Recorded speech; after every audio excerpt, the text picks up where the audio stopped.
So Jakks Pacific decided to make a wave 3 of the Sonic 3 figures. 2 of them were re-releases, 1 of them was a repaint, and 1 of them was entirely brand new. I only saw really that 2 of them were worth getting, and don't get me wrong, they're still good. Here are what the boxes look like. They're absolutely nothing special at all. They still look cool, but they are exactly the same as all the other ones, not that you can't really expect them to be. Big window on the front, name of the figure, logo, all the other characters. On the back you get a picture of the figures and all the other figures in the wave. You get a description of the character too. Professor Gerald Robotnik is the genius scientist behind Project Shadow and grandfather to Dr. Robotnik. Super Shadow's one says, Super Shadow is the unstoppable form of the ultimate life form. His speed and strength is devastating as he harnesses the limitless power of the Master Emerald. Also, by the way, these character descriptions are incredible. I don't know who's making them, but damn.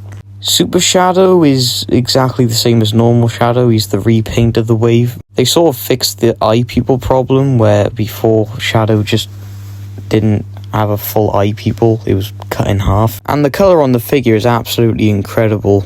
I think he looked a bit more white in the movie, however he looks more accurate to the games in this figure. Now the real problem I have, and a lot of other people have had, is the leg. His thigh feels like it's gonna break off if I move his leg too hard, and you're gonna have to bend the leg in weird positions to get him to kick upwards, because I don't know why, but he's designed a bit weird.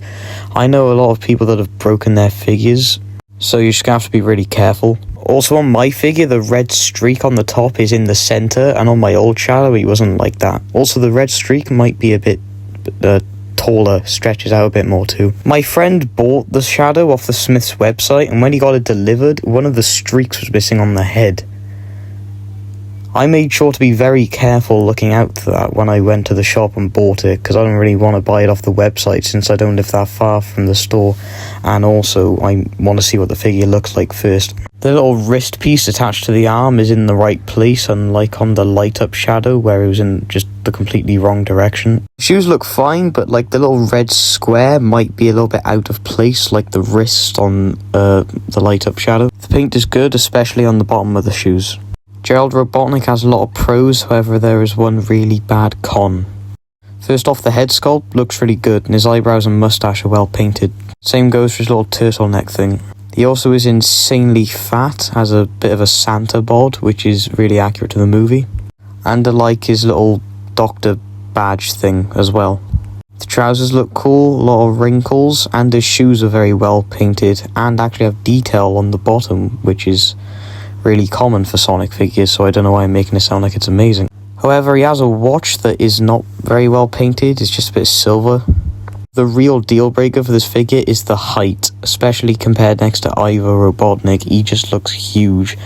I can't make them look good next to each other. I wouldn't say that Gerald is tall, actually. I'd say he fits in better with the other figures because, you know, he's a human and they're supposed to be really short hedgehogs and echidnas and stuff. They definitely should have just made Ivo smaller, because I really wanted them next to each other on my shelf with their arms behind their backs. It was the only reason I wanted Gerald really for the display, but they look so weird next to each other now, so now Ivo's just on my shelf doing this weird little goofy art pose. For articulation, Shadow is of course the same as the first one. Ball joint to the head that moves really well, butterfly joint, bicep swivel, single jointed elbow that also has a swivel. He has a wrist swivel and a hinge at the wrist, and also finger articulation. Well, just one hinge that all the fingers move on. He has a diaphragm joint that doesn't really crunch forward but crunches back a bit, and his leg can kick up pretty far. He couldn't do it in this clip because it was really hard, and you've got to sort of twist the leg if you want Shadow to kick upwards, which is a reason why people break their figures so much, so I did it off camera because I didn't want to break my figure. He has a thigh swivel that's a bit loose, and he can not really do the splits, but they kick out that far. Single jointed knee, I don't think there's a swivel at the knee. He has a foot hinge and a really impressive part of ankle pivot. Gerald, I believe, maybe has a ball joint at the head, but can only really look left and right. He has a hinge at the shoulder, bicep swivel, no swivel at the elbow, so this is where you really need the bicep swivel. He has a swivel and hinge at the wrist, no finger articulation this time. And he has a diaphragm joint, but you can't see it.